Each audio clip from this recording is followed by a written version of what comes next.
So, a couple of weeks ago, I made a video about how buyers are just giving away their leverage in this market. Small things that are just shifting that power and almost working against them. And in the comments, actually, I had someone reach out to me via Instagram from YouTube, and she sent me this great message. And with her permission, I'm sharing this. She says, "Great video on negotiating and what not to say. Would love to see content on how to find an agent who knows how to negotiate." How do you know if your agent is any good at negotiating? It seems crucial, especially in this environment. What a great question, right? Like, so much thought put into that. And I want to thank you for that question because this is something I actually was planning on answering. And here we are. I will definitely be getting into some of the ways that you can interview agents a little bit better and what to look for, and maybe some even creative ways of scouting agents.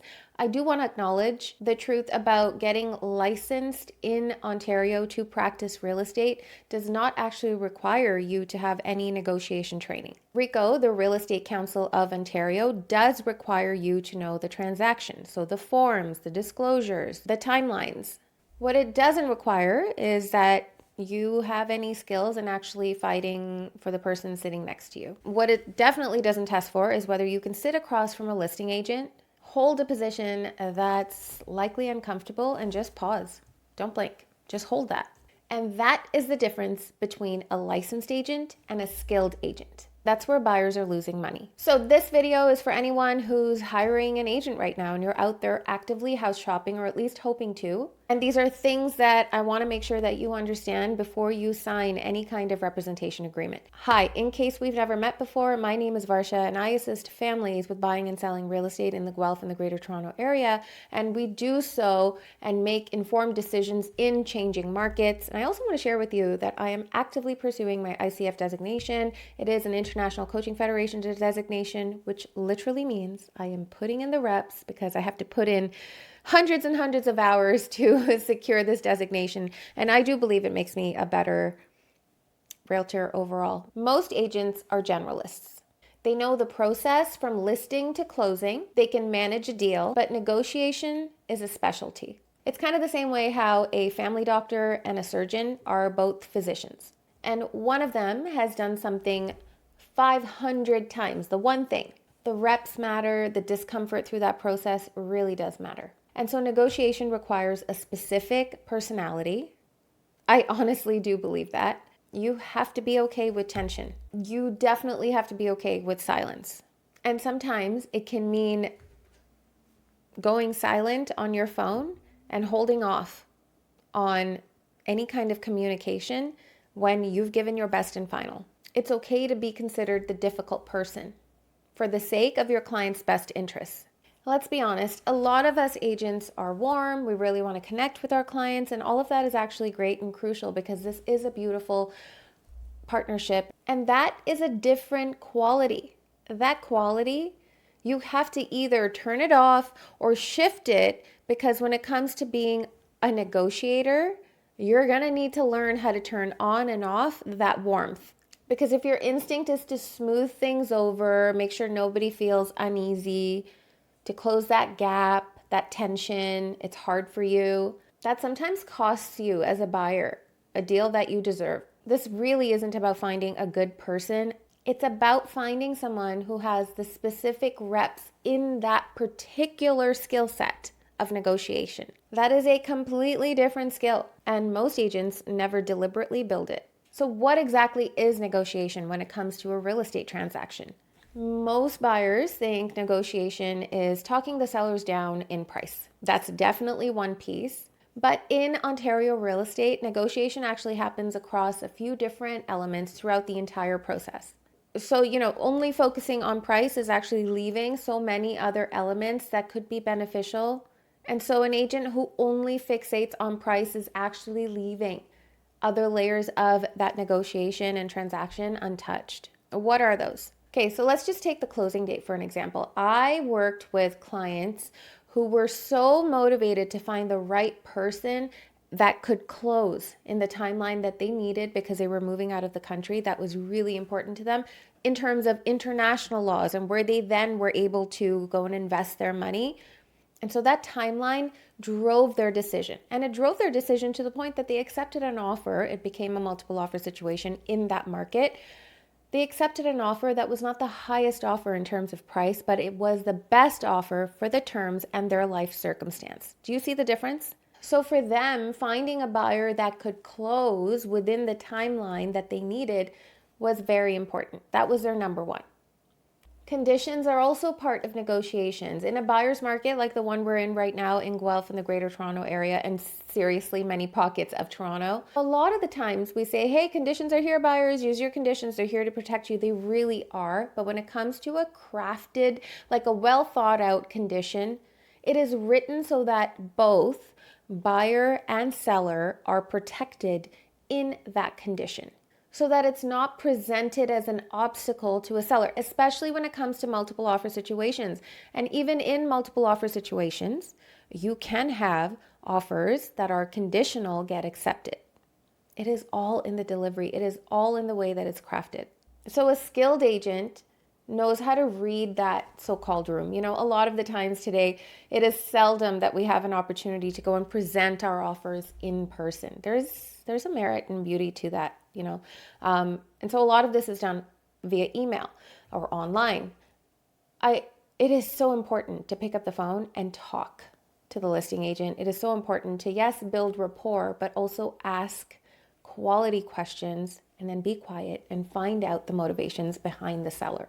And honestly, like that one thing of picking up your phone, building some rapport, yes, but also asking thoughtful questions, strategic questions, finding out seller motivation, that one thing in itself is a beautiful skill set. And you would have found a top agent in that. It naturally separates good negotiators from others. Okay, let's move on to something I think could be really useful for you. It's interview questions. I know it seems really foreign for me to be giving you interview questions, but I've seen it done really poorly. I'm going to be honest. I've been in multiple interview situations where a buyer is actually, most of the time when I interview, it's with a seller. Of course, I do end up having a conversation with the buyer and we get to the point where we are going to work together, and it feels pretty seamless at that point. But especially when I'm in a multiple interview situation with sellers, I've been asked these questions and they all sound exactly the same. I think they must be getting it from the internet, because there's no depth to it. I don't know what some of these surface level questions are actually going to give you any information. What are you going to do with that surface level answer? So here, I hope these questions are going to give you a little more depth that will then offer you some clarity when you're interviewing an agent, especially in an era of how everybody calls themselves a top 1% agent. I'm so sorry, I had to go there.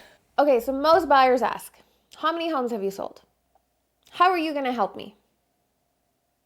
What are you good at? Like, I'm not joking. How long have you been doing this? Do you know that city? Do you work in that neighborhood? Those are all fair questions to a degree, and none of those questions tell you how that person negotiates. I actually drew some inspiration from the way I was interviewed when I used to work many years ago with the Ministry of the Attorney General. So those government panel interview questions, they are all example and situational based, right? So I was thinking if I was going to offer you any value here, any of the questions that could really highlight a skilled agent that is sitting across from you, maybe some of these questions would make better sense. As in, tell me about a deal where you got your buyer something they didn't expect to get. Is that not a good question? My God, even I am like, oh, I love that question.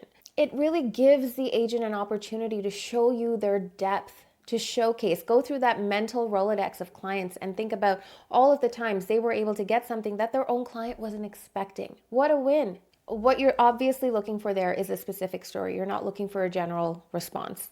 And if you're not going to get a specific story, I think that gives you an answer in itself. Another one, and I love this one. When was the last time you advised a client not to make an offer?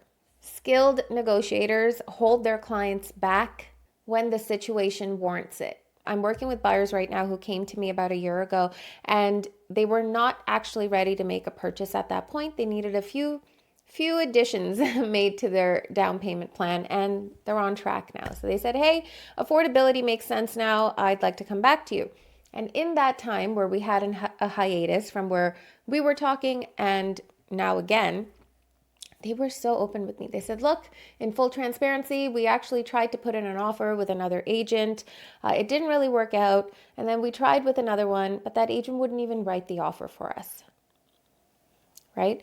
And the husband was really perplexed. He was like, why wouldn't he even write an offer? And I said, well, give me some more. Like, give me more. What were you trying to offer on? And it was a $250,000 difference from list price to what my clients wanted to offer at that time. And I'm not saying this with any kind of judgment. I'm just saying this for a really good example here. A lot of the times, you think an agent is just there as an order taker to put an offer together. Sure, why not, right? It's not the case. I respect the agent that didn't put the offer because it made no sense. And then you're showing all of your cards to that listing agent who could very well then use that offer to drum up more offers and get into a multiple offer situation. So in a situation like that, where there was such a gap between seller expectations and buyer reality, it is in your best interest as a buyer to work with someone that's going to say, hey, that gap's too large. I don't think it's in your best interest to put that offer in. The only thing that was missing for my clients was an explanation, and that again is a communication issue. And that brings me to maybe some red flags. So you have a few questions in your back pocket to think of when you're interviewing a buyer's agent, but what are some red flags that may not be so obvious to you? Let me help you with that. I love this one. There are people out there, like agents out there, who just agree with everything that you have to say. Respectfully, if you're a buyer, I think it's almost impossible for two people to agree on everything. Wouldn't you agree? There's a lot of agreeing happening here. But it actually comes off as confidence sometimes. When you have someone that's on your side, you feel really good, they're confident, they're like, yeah, you're absolutely right. It boosts your ego. It feels like synergy. All that's great for feelings. But what happens when you walk into a property and you look to your buyer's agent and you say, hey, I think we can get this property for $50,000 below asking. And they say, absolutely, let's try. And that can feel reassuring. I get it. But a skilled negotiator and one that's worth hiring has their own analysis of that property. And they may even say something like, hey, I think you can get $30,000 off. Here's why. Here's what the historical average looks like. Here's what the comps look like. Here's where the trends are. Like, there's reasons. There's thought. There's depth behind that number. And additionally, here's why pushing for 50 could actually cost you this deal. And yeah, that's friction, but it's the friction of someone who's actually thinking. An agent who always validates you is comfortable. An agent who sometimes challenges you is useful. The second, less obvious red flag are volume claims. We've all heard it. I'm the number one agent in this neighborhood. I'm the number one agent in this region, in this city. I get it. Some of those agents are truly number one. They're sensational. And they got there through a lot of hard work and skills. I just urge you to look at what volume could mean and what it doesn't mean. Volume does not always mean good outcome for buyers.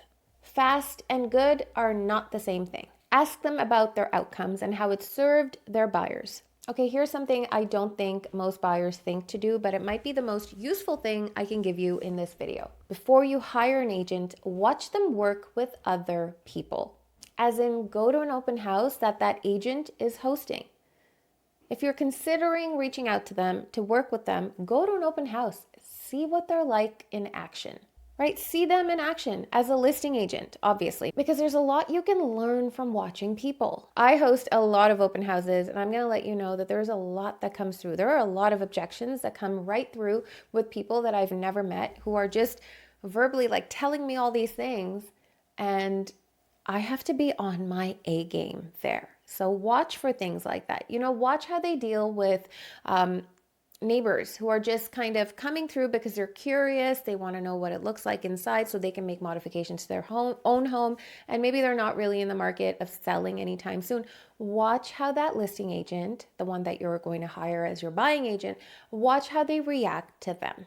Watch how they treat them. Watch how much care and attention they give them. And look for the information that they're passing on. Are they just saying, I don't know? Or are they saying, hey, that's a good question. I'll get back to you with a detailed response, right? Look for that.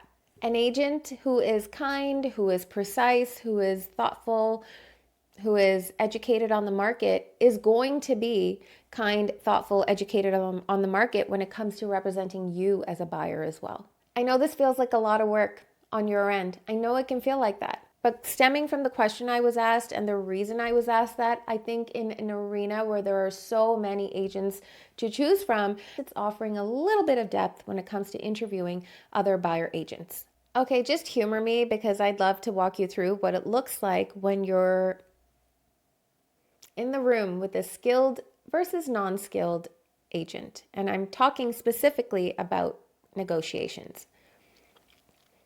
Say you want to go look at a property, okay? A non-skilled agent is going to say, yep, let's go look at it and let's see what they say. A skilled agent is going to say, okay, it is listed at this price. It's been on the market for these many days. There has been a previous price reduction. Here's what that tells us about seller position. And here's a number that I think gives us some positioning, the best chance for the outcome that we want. That's all from just saying, hey, let's go look at this property. And yeah, you're going to say, I have all of this information in the palm of my hand. But do you actually know everything there is to know about a home if you're not wheeling and dealing in it every single day? The difference with those two agents is not necessarily confidence. It is just the framework and the application towards securing that property. You want an agent that's already thinking 3 steps ahead of you when it comes to submitting anything.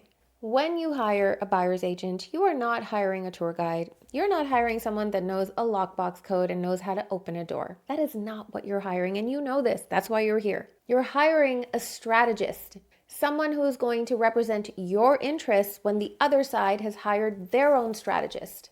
And that's what the job is, and that's what the interview should test for.